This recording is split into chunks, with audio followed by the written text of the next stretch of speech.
En el Evangelio de Mateo, capítulo 14, todos los que traigan su Biblia,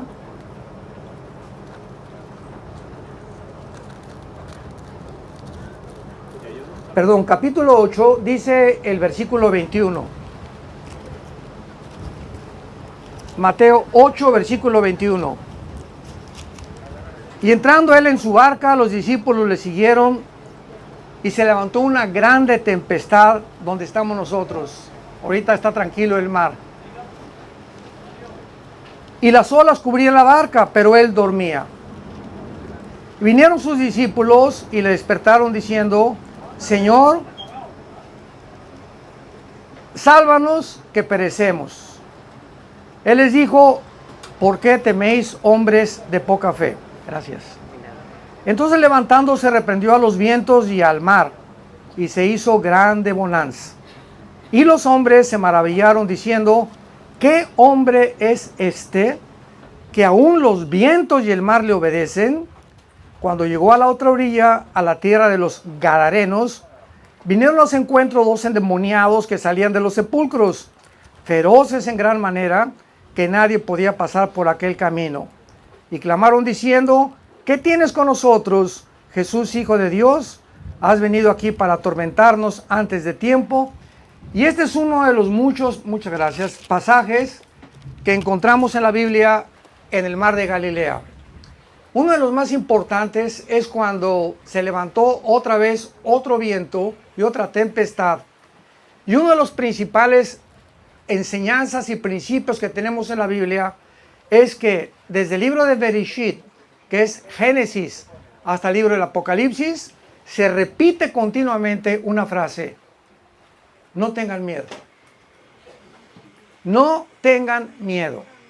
Acabamos de pasar una pandemia donde pudimos comprobar cómo el miedo puede controlar a los seres humanos y cómo los gobiernos se aprovecharon de esto para infundirnos miedo, porque mientras más miedo tengamos, más fácil somos de ser controlados.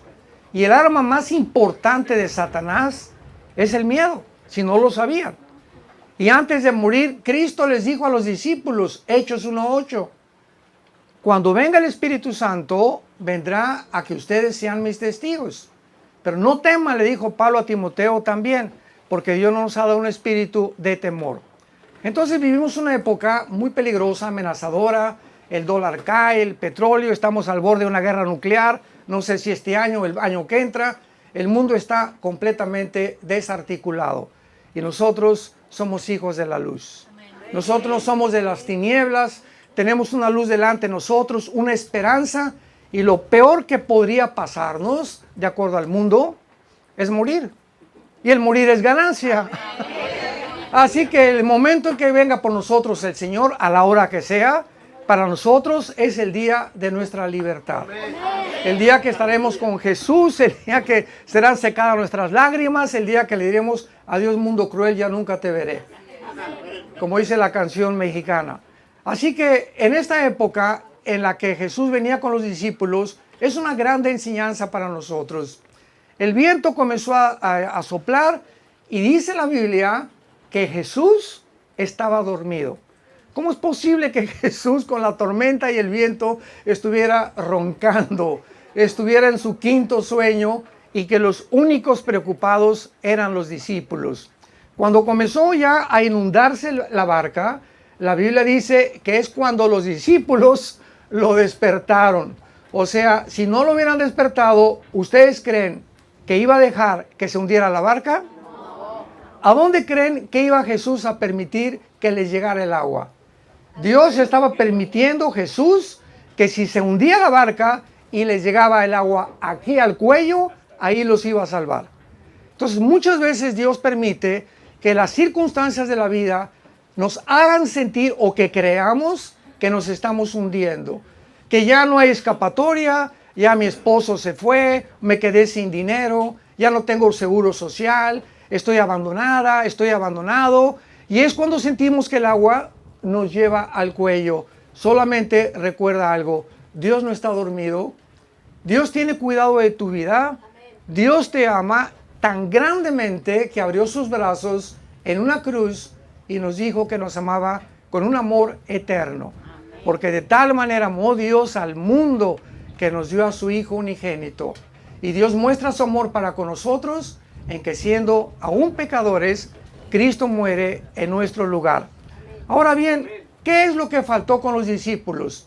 Cristo les dijo, ¿por qué tienen miedo, hombres de poca fe?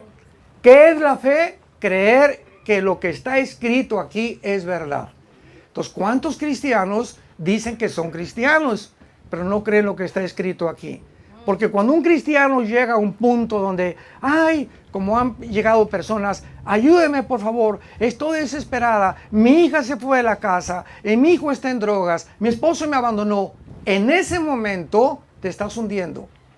Porque en ese momento estás dudando que Dios te pueda ayudar. ¿Cuál es la reacción de un cristiano ante estas circunstancias? Híncate. Híncate. Y comprueba que estás hincado, que la paz de Dios, que sobrepasa todo entendimiento, guardará tus pensamientos y tu corazón en Cristo Jesús.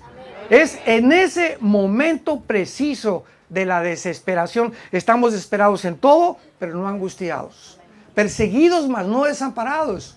Derribados, pero jamás destruidos. Dice la Biblia que en ese momento vas a hincarte y le vas a decir, Señor, mi hija se fue, yo no la puedo hacer regresar. ¿Cuántas personas a las 2, 3 de la mañana, no ha regresado mi hijo, no ha regresado mi hija? Cuando regrese te vamos a tener que meter al psiquiátrico a ti.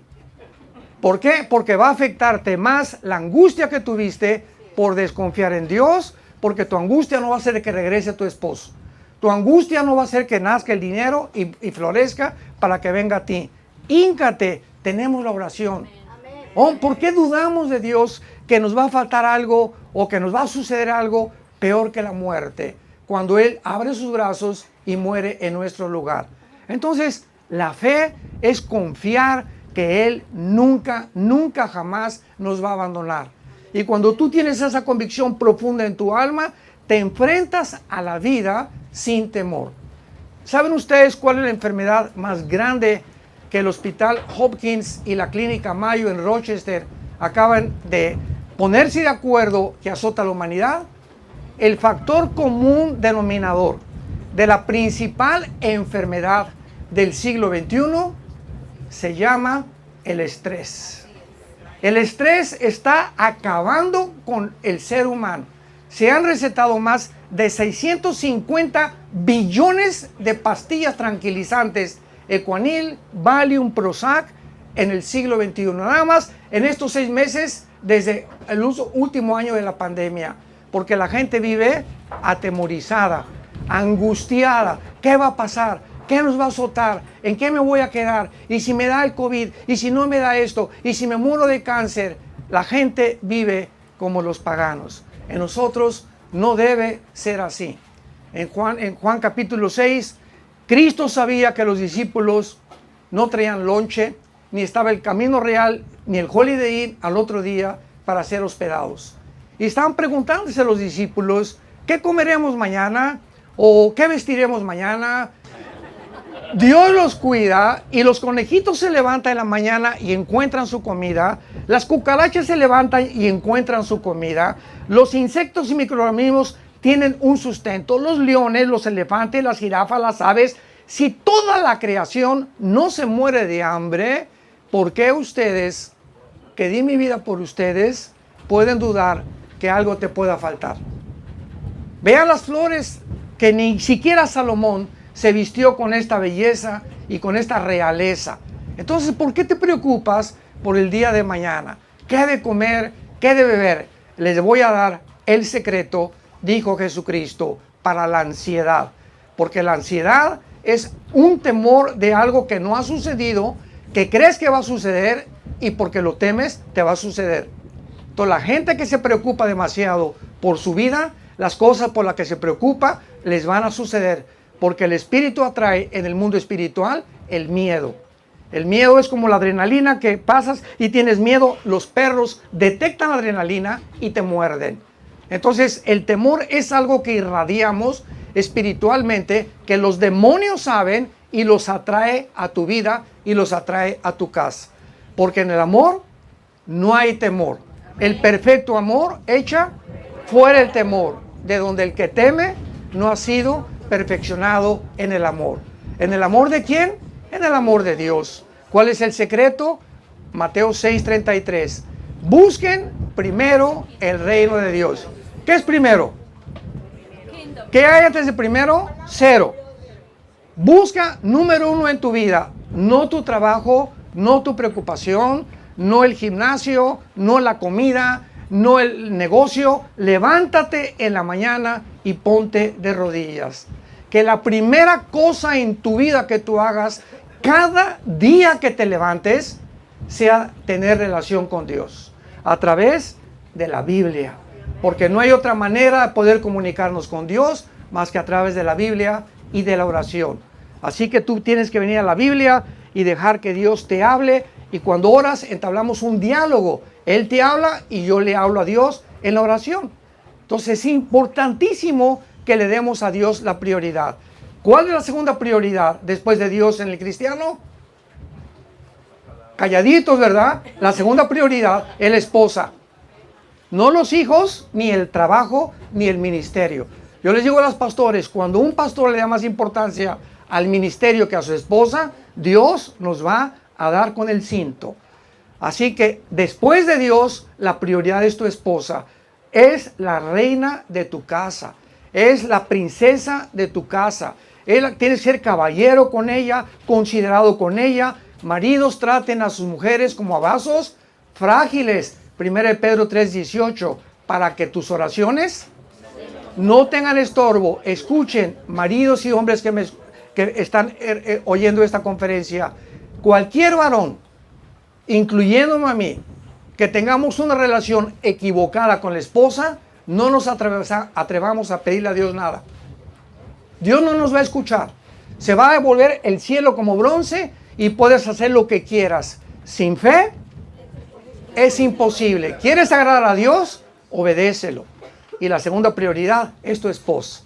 Así que es importantísimo que como hombres entendamos. Queremos ser prosperados, queremos tener salud, queremos tener sabiduría para educar nuestros ojos. Comencemos con nuestra compañera, nuestra amante, la madre de nuestros hijos, la mujer que Dios nos dio para que podamos vivir una vida bendecida por Dios. En tercer lugar, los hijos. No el trabajo, los hijos. Varones que tienen hijos varones, váyanse a jugar con sus hijos al cine, al boliche, a jugar fútbol. Hagámonos amigos de nuestros hijos varones. El varón necesita la imagen de su padre, no de mamá. Pero viene el diablo y dice, un hijo con dos mamás o con dos papás. Esto rompe el diseño de Dios porque viene del infierno. Satanás sabe que si deshace la familia, deshace la sociedad. Deshace la sociedad, que forma una nación, deshace una nación. Entonces vean los fundamentos, cómo pueden comenzar a ser minados, como han comenzado ahora, autorizando ya la pedofilia de las Naciones Unidas, destruir el matrimonio, el hombre no es hombre, la mujer no es mujer, pueden casarse dos hombres y dos mujeres y pueden ustedes hacer lo que quieran. Pero si Dios no existe, todo está permitido. Dios nos muestra en este mar impresionante, maravilloso, con esta tranquilidad que estamos actualmente teniendo, que Él está con nosotros hasta el fin del mundo. Amén. Por nada estén afanosos, sino sean conocidas vuestras peticiones con oración, ruego y súplica. Y la paz de Cristo, cuando tú te hincas y le dices, Señor, necesito esto, necesito aquello, vamos a experimentar algo sobrenatural, la paz de Dios, que sobrepasa el entendimiento. No lo podemos entender cómo en medio de una tormenta podemos estar tranquilos. Guardará vuestros corazones en Cristo Jesús, porque Él es un Dios fiel y lo seguirá haciendo hasta el último día de nuestra vida. Que tengan mucha paz.